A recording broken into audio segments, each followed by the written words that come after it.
Hello students, मैं आज आपके सामने एक ऐसा क्वेश्चन लेकर आई हूँ जो मोस्टली बच्चों को इसमें बहुत प्रॉब्लम होती है कि मैम कैसे करें। तो बच्चों की रिक्वेस्ट पर मैंने ये स्पेशल 3-4 क्वेश्चंस की एक वीडियो बना रही हूँ।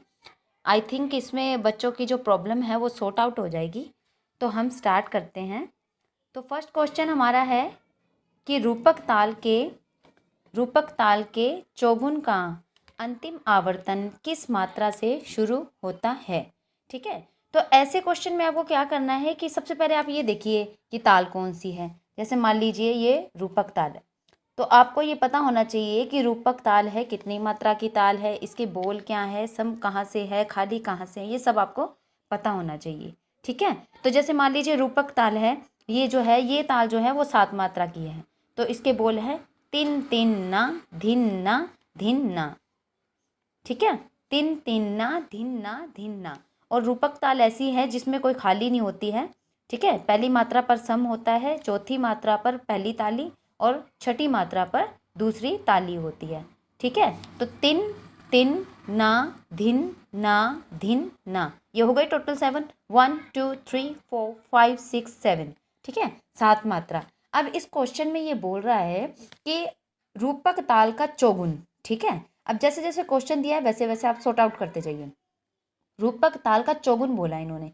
चौगुन का मतलब मैं आई थिंक मुझे लगता है कि बच्चों को ये तो पता होगा कि दुगुन तिगुन चौगुन क्या होती है, उसे लिखने का तरीका और वगैरह।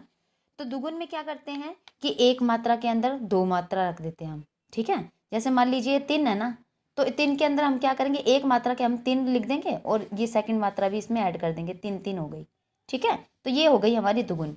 तिगुन में क्या करते हैं कि एक मात्रा के अंदर 3 मात्रा रख देते हैं। जैसे ये फर्स्ट मात्रा है, तो फर्स्ट मात्रा के अंदर हम क्या करेंगे, ये भी रखेंगे, ये भी रखेंगे और ये भी रखेंगे। ठीक है, तिन तिन और ये ना। ठीक है, तो ये हो गई हमारी तिगुन।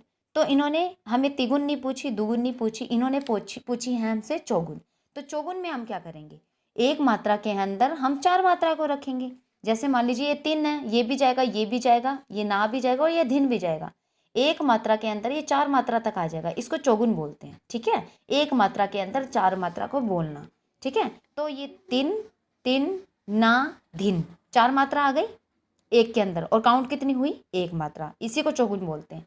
अब नेक्स्ट ले लीजिए, यहाँ तक हमने कर लिया। अब ना धिन ना, ये ना तो यहाँ कंप्लीट हो गया। अब हम क्या करें, तो हम फिर से स्टार्ट कर देंगे, 3 को यहाँ जोड़ देंगे। ठीक है, तो ये हमारी दूसरी मात्रा कंप्लीट हुई। अब हमें तीसरी मात्रा बनानी है, तो हमने यहाँ एंड किया था, अब यहाँ से हम 4 मात्रा ले लेंगे, 1 2 3 4। ठीक है, तिन ना धिन ना, तिन ना धिन ना। ठीक है, ये 3 मात्रा हो गई। तो इन्होंने क्या बोला है, रूपक ताल के चौगुन। चौगुन तो हमें करना ही है, और इसमें अंतिम आवर्तन पूछा है।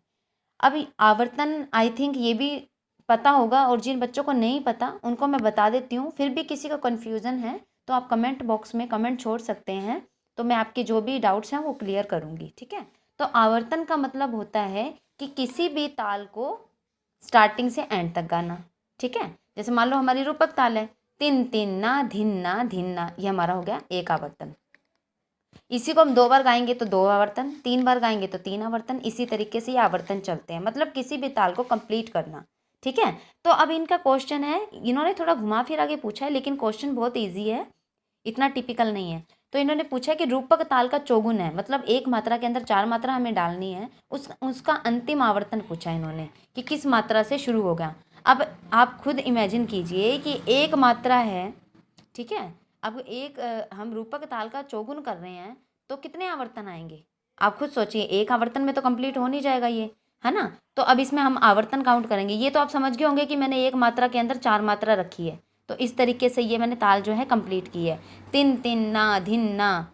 ठीक है, ये धिन आ गया, ना धिन धिन ना तिन, तिन ना धिन ना, धिन ना तिन तिन ना धिन ना धिन ना, तिन तिन ना धिन ना धिन ना। ठीक है, इस तरीके से ये है जो मैंने 7 मात्रा तक इसको कंप्लीट किया है, 1 2 3 4 5 6 7। ठीक है, अब इन्होंने ये पूछा है कि इसका अंतिम आवर्तन जो है वो कहाँ से स्टार्ट है।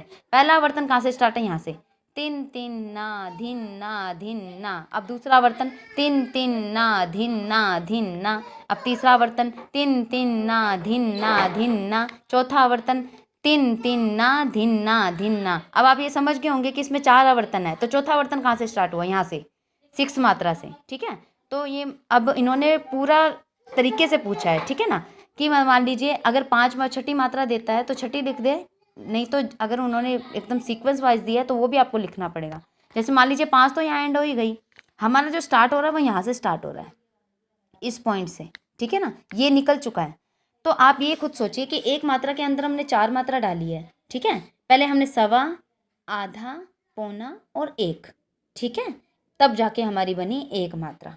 तो ये 5 मात्रा है, यहाँ हो गई कंप्लीट 5 मात्रा, और ये इसका सवा एक और हो गया, ये वाला हिस्सा, ये सवा में काउंट हो गया, ठीक है। तो इसका आंसर क्या निकलेगा, 5 सही 1/4, ठीक है। 5 मात्रा ये थी और सवा ये हो गया। तो यहाँ से हमारा चौथा आवर्तन जो है, चौथा आवर्तन जो है हमारा यहाँ से स्टार्ट हुआ, ठीक है। तो इन्होंने पूछा कि कहाँ से स्टार्ट हुआ, तो चौथा आवर्तन कहाँ से स्टार्ट हुआ, 5 से ही 1/4 के बाद हमारा चौथा आवर्तन स्टार्ट हो गया। तो इसका आंसर 5 से ही 1/4। आई थिंक ये सबको समझ आया होगा। अगर नहीं भी समझ आता है, किसी भी टॉपिक में या किसी भी चीज़ में आपको कन्फ्यूज़न है, यू कैन आस्क, ठीक है, frankly, no problem is there. Next question हमारा है कि धमार ताल की एक आवर्तन है, ठीक है, धमार ताल की एक आवर्तन चौगुन कितनी मात्राओं में आएगी। अब इसमें भी इन्होंने चौगुन पूछा है और इसमें भी एक आवर्तन पूछा है।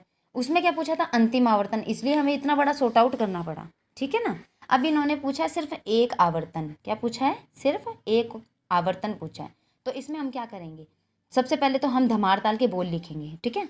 धमार ताल के बोल हैं क धीट धीट धा ग तीट तीट ता, 1 2 3 4 5 6 7 8 9 10 11 12 13 14, ये 14 मात्रा की ताल है। कितनी मात्रा की ताल है, ये 14 मात्रा की ताल है, ठीक है। तो इसका सम जो है वो पहली मात्रा पे है, दूसरी ताली छठी मात्रा पे है, और खाली जो है वो 8वीं मात्रा पे है, और 11 मात्रा पे इसकी तीसरी ताली है, ठीक है। अब इन्होंने बोला है कि धमार ताल की आपको चौगुन करनी है, लेकिन आवर्तन एक ही निकालना है, ठीक है, कि एक आवर्तन जो है वो कितनी मात्राओं में आएगा, आपको बस इतना ही बताना है। तो आपको क्या करना है कि मैंने आपको जैसे पहले बताया था कि एक मात्रा के अंदर जब हम चौगुन करते हैं तो एक मात्रा के अंदर हम 4 मात्रा को रखते हैं। तो इसमें हम क्या करेंगे, एक मात्रा रखी, ठीक है, एक मात्रा ली, अब उसके अंदर हमने चार मात्रा डाल दी, क भी डाल दिया, धी भी डाल दिया, ट भी डाल दिया और धी भी डाल दिया, ये हो गई पहली मात्रा। अब दूसरी मात्रा लेंगे, यहाँ तक हमने कंप्लीट कर लिया था। अब ट से लेंगे, ट धा आ ग, ये हो गया। नेक्स्ट हम लेंगे, ये हो गया, फिर ये सेकंड भी हो गया, थर्ड तीट तीट तिट तिट तक हो गया, ठीक है। और चौथी मात्रा में हम क्या लेंगे, ता क धी, चौगुन कैसे बनेगी, ता क धी। लेकिन इसमें तो इन्होंने इतना पूछा ही नहीं, इन्होंने सिर्फ इतना पूछा है कि एक आवर्तन जो है वो कितनी मात्राओं में आएगा। तो आवर्तन तो हमारा यहाँ स्टार्ट हो गया, ठीक है ना, आवर्तन तो हमारा यहीं स्टार्ट हो गया। यहाँ पे अभी 2 बोल आने और बाकी थे, 2 मात्राएं आनी बाकी थी, तो ये हमारी क्या कंप्लीट नहीं हो पाई। तो ये 1 मात्रा हुई, ये 2 मात्रा हुई, ये 3 मात्रा हुई, और ये कितनी हुई, सवा सवा, सवा प्लस सवा कितनी हो गई, आधी, ये आधी हो गई। तो इसका आंसर क्या आएगा, 3 सही 1/2। आई थिंक ये क्वेश्चन भी आपको समझ में आया होगा। ये क्वेश्चन को क्या घुमा के देते हैं, लेकिन क्वेश्चन बहुत ईजी होता है। कई बच्चे तो इजीली समझ लेते हैं, जिनको नहीं समझ में आता उनके लिए स्पेशल ये मैंने वीडियो बनाई है। आई थिंक आपको इससे बहुत क्लियर हो जाएगा, और कोई भी क्वेश्चन आएगा आप इजीली अटैम्प्ट कर पाएंगे उसे, ठीक है। अब नेक्स्ट क्वेश्चन हम देख लेते हैं। थर्ड क्वेश्चन है कि आड़ा 4 ताल के दुगुन का। अब इसमें हमें क्या करनी है, दुगुन करनी है, और उसमें हमने क्या किया था, उसमें हमने चौगुन करी थी, और फर्स्ट क्वेश्चन में हमने भी क्या चौगुन करी थी। तो इसमें हम क्या करेंगे, हमें सिर्फ दुगुन करनी है। आड़ा 4 ताल का दुगुन का पहला आवर्तन किस मात्रा पर समाप्त होगा। अब इसमें भी पहला आवर्तन पूछा है, ठीक है, इसमें ज़्यादा कम लंबा काम नहीं है। तो हम क्या करेंगे, तो सबसे पहले आड़ा 4 ताल के बोल देखेंगे, ठीक है। आई थिंक आपको आती होगी, अगर नहीं भी आती तो प्लीज़ ये ताले जो हैं ये बहुत इंपॉर्टेंट हैं, इनको आप प्लीज़ कीजिए। ये जो स्पेशल वीडियो बना रही हूँ मैं यूपी टीजीटी वालों के लिए बना रही हूँ, और ऐसे क्वेश्चंस बहुत आते हैं, ठीक है, और यूजीसी नेट केवीएस ये सबके लिए यूज़फुल वीडियो है। नेक्स्ट हम देखेंगे कि आड़ा 4 ताल का आपको दुगुन करना है। तो सबसे पहले आड़ा 4 ताल के बोल देख लीजिए, धिन त्रिकिट धिन ना तुन ना क त त्रिकिट धिन ना धिन धिन ना, ठीक है। तो इसमें कितनी मात्राएं, 1 2 3 4 5 6 7 8 9 10 11 12 13 14। ठीक है, ये 14 मात्रा है जिसमें पहली मात्रा पर सम है, तीसरी मात्रा पर दूसरी ताली, पांचवी मात्रा पर खाली, सातवीं मात्रा पर तीसरी ताली, नौवीं मात्रा पर खाली, 11वीं मात्रा पर चौथी ताली और 13वीं मात्रा पर खाली है। अब इन्होंने दुगुन पूछा है, दुगुन में हम क्या करेंगे, एक मात्रा के अंदर दो बोल रखेंगे, ये भी रखेंगे और ये भी रखेंगे, दो मात्रा है ना ये, तो एक मात्रा के अंदर ये भी रख देंगे और ये भी रख देंगे। ये देखो मैंने यहाँ पर किया है, धिन रख दिया, त्रिकेट रख दिया, ये हो गई एक मात्रा। अब नेक्स्ट में हम क्या करेंगे, धिन भी रखेंगे और ना भी रखेंगे। दूसरी मात्रा में हमने धिन ना रख दिया, ये आ गया विभाग। विभाग का स्पेशल ध्यान रखना, नहीं तो आपका क्वेश्चन रॉन्ग हो सकता है। तीसरा तुन्ना, पांचवी मात्रा रखी, छठी मात्रा रखी, तुन्ना आ गया। अब चौथी मात्रा में कत आ गया, क भी आ गया, त भी आ गया, और पांचवी मात्रा में त्रिकेट और धिन आ गया। ठीक है, क्या गया, त्रिकेट और धिन आ गया। और छठी मात्रा में, तो इसमें हम क्या करेंगे, त्रिकेट धिन हमने रखा, ठीक है, पांचवी मात्रा में। अब छठी मात्रा में हम क्या रखेंगे, ना धिन रख देंगे। 11वीं मात्रा और 12वीं मात्रा हमने इसमें रख दी। ठीक है, अब सातवीं मात्रा में हम क्या करेंगे, धिन ना रख देंगे, धिन ना रख देंगे। ठीक है, इन्होंने ये पूछा है, मैंने यहीं तक सॉर्ट आउट इसलिए किया है क्योंकि इन्होंने सिर्फ एक आवर्तन पूछा है। ठीक है, अगर ये पूछते कि मतलब सेकंड आवर्तन है वो कहाँ कंप्लीट होगा, तो हम क्या करते, सेकंड को भी पूरा सॉर्ट आउट करते। ठीक है ना, अभी ये आवर्तन कंप्लीट नहीं हुआ है, आवर्तन कंप्लीट, जो ये आवर्तन यहाँ कंप्लीट हो गया, लेकिन जो ताल है वो कंप्लीट नहीं हुआ है। ताल तो 14 मात्रा की है, तो हमें इसी सीक्वेंस को 7 और मात्रा में लिखना पड़ेगा। 8 से कंटिन्यू 14 तक हमें लिखना पड़ेगा, तब जाके ये पूरी ताल कंप्लीट होगी। लेकिन इन्होंने ताल का नहीं पूछा, इन्होंने दुगुन पूछी है और पहला आवर्तन पूछा है। तो दुगुन हमने बना ली और पहला आवर्तन कहाँ खत्म हुआ, धिन त्रिकिट धिन ना तुन ना कत क त त्रिकिट त्रिकिट धिन धिन ना। तो ये सातवीं मात्रा पर जो है ये कंप्लीट हो गया। तो इसका आंसर क्या आएगा, 7। इसका आंसर आएगा 7 कि इन्होंने पूछा कि पहला आवर्तन दुगुन का किस मात्रा पर समाप्त होगा, तो ये सातवीं मात्रा पर समाप्त होगा। आई थिंक ये सबको क्लियर हो रहा है। अगर कोई भी कन्फ्यूज़न है तो प्लीज़ आप मुझसे पूछ सकते हैं। नेक्स्ट क्वेश्चन देखिए प्लीज़। नेक्स्ट है कि 4 मात्रा में 7 मात्रा को बोलना। ये बहुत इजी है, इसकी ट्रिक मैंने बनाई हुई है। ठीक है, 4 मात्रा में आपको 7 मात्रा बोलनी है। ये 4 मात्रा है और ये 7 मात्रा है। 4 मात्रा के अंदर ये 4 मात्रा है, 1 2 3 4, और यहाँ पे 7 मात्रा आपको बोलनी है। तो इसमें आप क्या करेंगे, तो आपको क्या करना, कुछ भी नहीं करना, सिर्फ इजी ट्रिक बता रही हूँ मैं आपको। 7 को 4 से आप डिवाइड कर दो, 4 1 जा 4। ठीक है, 7 को 4 से डिवाइड, जैसे इसको इसमें से माइनस किया तो 3 आ गया, तो हमने इसको लिखा एक सही, ये 3 ऊपर चला गया, 3/4। ठीक है, तो ये क्या बन गई, ब्याड़ बन गई। ब्याड़ किसको बोलते हैं, पौन गुण को बोलते हैं ब्याड़। पौन गुण जो होता है उसको आप ब्याड़ बोलते हैं।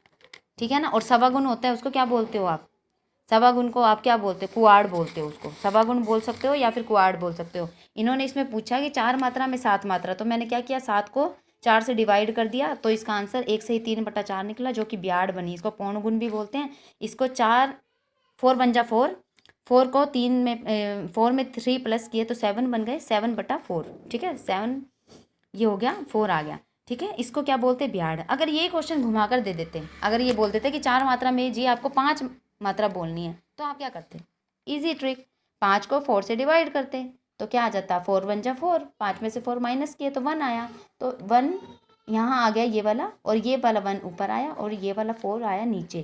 तो ये क्या बन गया, एक मात्रा तो है ही, ये 1/4, ये क्या बना, सवा बना। ठीक है, इसको क्या बोलते हैं, कुआड़। इसको आप कुआड़ भी बोल सकते हो और सवा गुण भी बोल सकते हो। ठीक है ना, आई थिंक ये ट्रिक सबको समझ में आई होगी। बहुत इजी है, क्वेश्चन देखने में टिपिकल लगता है, लेकिन प्लीज़ मेरी सबसे रिक्वेस्ट है, ऐसे क्वेश्चंस को मत छोड़िए। ये क्वेश्चन बहुत इजी होते हैं और करने में भी इजी होते हैं, ट्रिक से करो तो बहुत इजी हो जाते हैं, और आपके मार्क्स जो है डेफिनेटली आप कवर कर पाएंगे। आई होप ये आप सबको बहुत समझ में आया होगा, और इसी तरीके से हमारे साथ बनी रहिए। और ये जो स्पेशल हमने क्लास स्टार्ट की है यूपी टीजीटी वालों के लिए किया है, टीजीटी पीजीटी जो भी बच्चे कोर्स से हमारे कोर्स से जुड़ना चाहते हैं और म्यूज़िक में आगे करना चाहते हैं, तो प्रैक्टिकली और ऐसे थ्योरिकली आप हमसे समझ सकते हैं। थैंक यू सो मच, ऐसे ही हमारे साथ बने रहिए।